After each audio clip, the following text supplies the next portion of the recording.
Hi guys, and welcome back to my channel. Today we are featuring what I consider is one gorgeous looking Seiko. This truly is a fantastic looking watch and feels incredibly premium.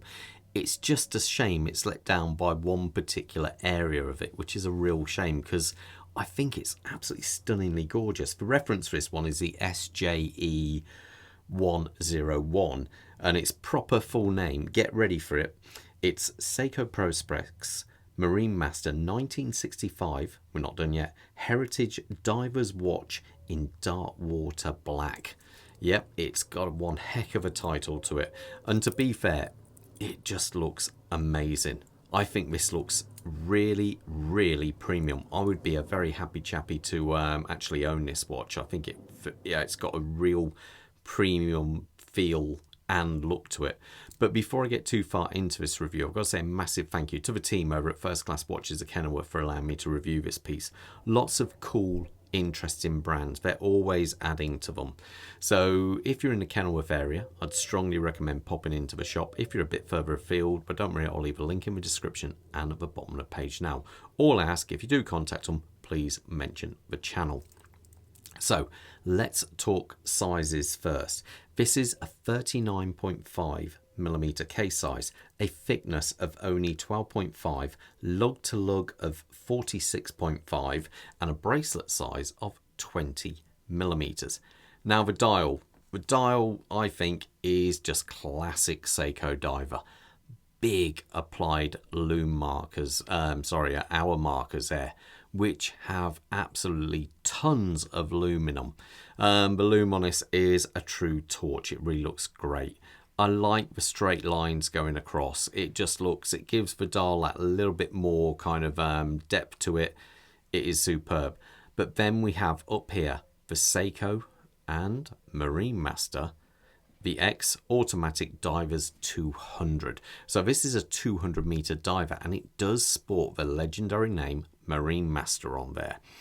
Now, some people might say a Marinemaster has to have 300 meters of water resistance, but that's simply not true. The first Marinemaster I think was only 100 meters. So to be fair, it's not needed. And I don't think many people on here have ever took their Marinemaster 300 down to like 300, yeah, their Marinemaster down to 300 meters. I doubt that many have even took it down to 100 meters, but there you go. Now, another kind of, well, first of all, the hands, check them out. They look absolutely superb. They've done a really good job of polishing them. There's no ifs or buts. Seiko do amazing hands, and these are definitely no exception. One sticking point for many people is the date window down here. I personally don't have a problem with it. I would have possibly preferred to have seen it at the 6 o'clock. Many will say, why is it not up here at 3? Because then obviously you end up with a dial which always loses, it just loses its symmetric, you know, it no longer looks symmetrical when it's over here and you have to chop out half of the marker. If they do it at 6 o'clock, I don't think it's a real problem. Or even, to be fair, why not just get rid of a date altogether? I think this is one of those watches where maybe getting rid of a date would be a viable option. One thing we should talk about is price. Now this watch is coming in at almost £3,000 RRP in the UK, but that is before obviously any kind of discounts. I dare say you'll get it for, you know, less than that. So as we come past this, we are greeted with this ever so nice sapphire crystal. Lovely domed nature to it there. It's got AR coating on the inside and it does a very good job at getting rid of most reflections, it has to be said.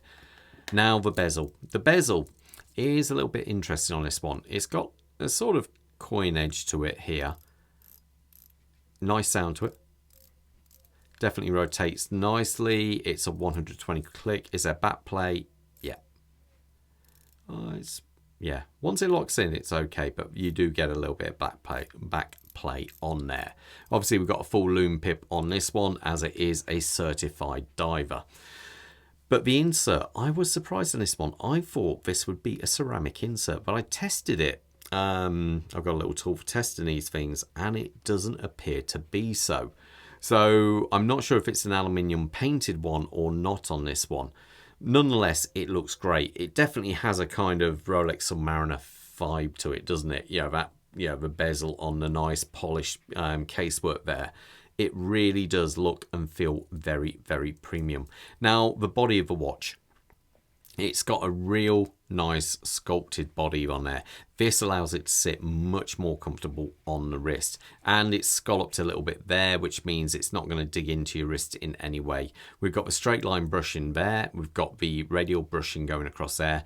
And the really nice polished chamfer, which goes across the side there. It is very nicely done. It really does look the part. And as we come to this side, this is where I'm a little bit surprised. You would expect, being a diver's watch, it would have crown guards protecting it here, but it hasn't. It is exposed, which is quite surprising being a Marinemaster style watch. Even if they'd have put it down here at the 4 o'clock or 4:30 position, I feel that would have made a bit more sense to me. So quite surprising they have gone with the 3 o'clock position there. So, and it is unsigned as well. Let's unscrew this because it is a screw down crown. And there you go. Straight into hacking, no problem at all. Now, one thing I should say is underneath the hood here, we have a very nice 6L37 movement. Let me point out a couple of the differences regarding this. Now, obviously, if I set that running again, let me show you my watch here. This is an MM200. The great blue hole version. If you look at the hands as they go round there, look at the blue one here. See how it kind of judders a little bit as it comes round. And then when you look at this one, it is much smoother.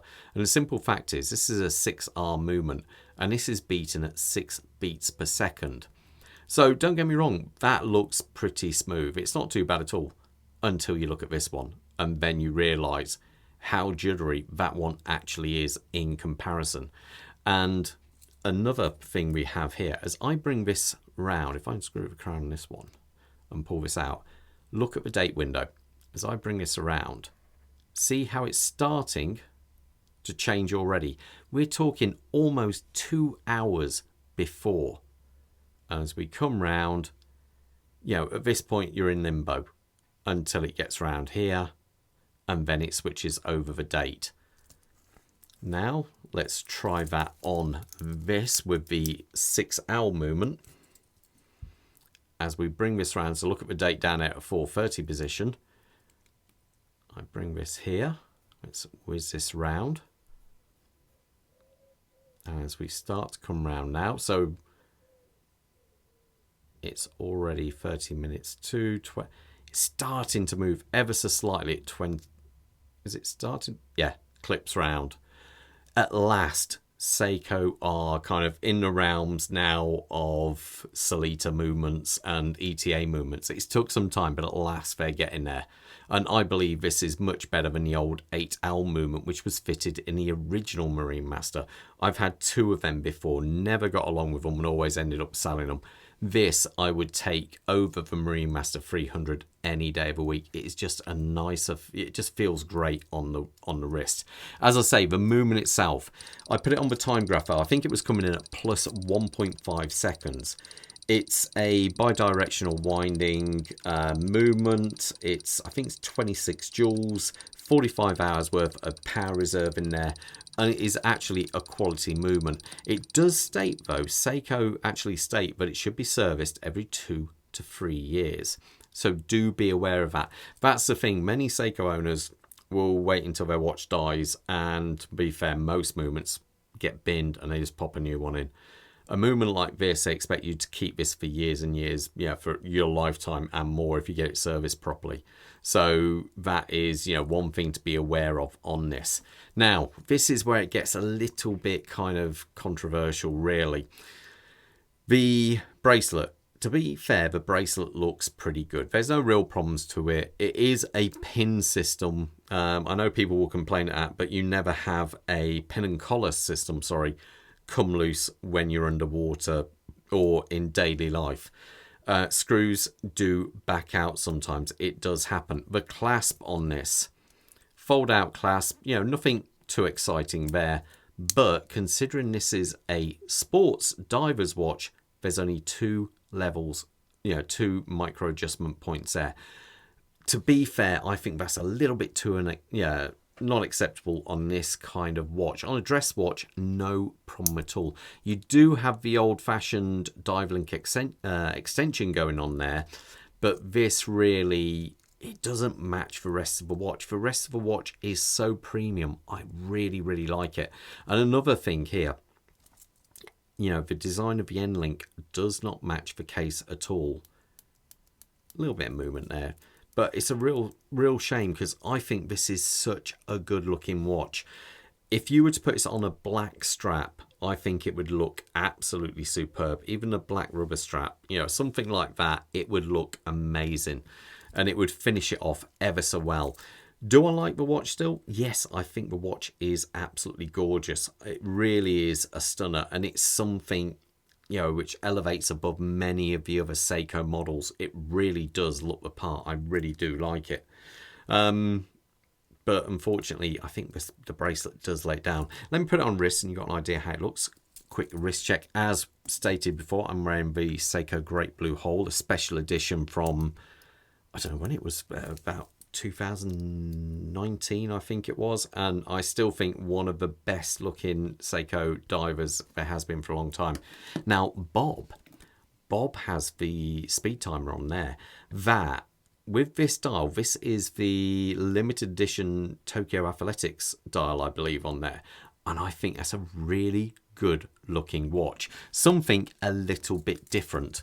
Now put this on my wrist. My wrist size is 7¼ inches, which works out to about 18.5 centimeters, and that's it on my wrist. I really like this one. Even with its flaws, I think it is such a good looking watch. It really looks very, very premium, and it's very slim as well. Overall, I think it's a cracking watch. Let me know what you guys think of it in the comments. I'll always try and get back to you, but to be fair, there are so many comments now, I do struggle a little bit. So anyway, all the best, guys, but most importantly, you'll stay safe out there. Take care. Bye.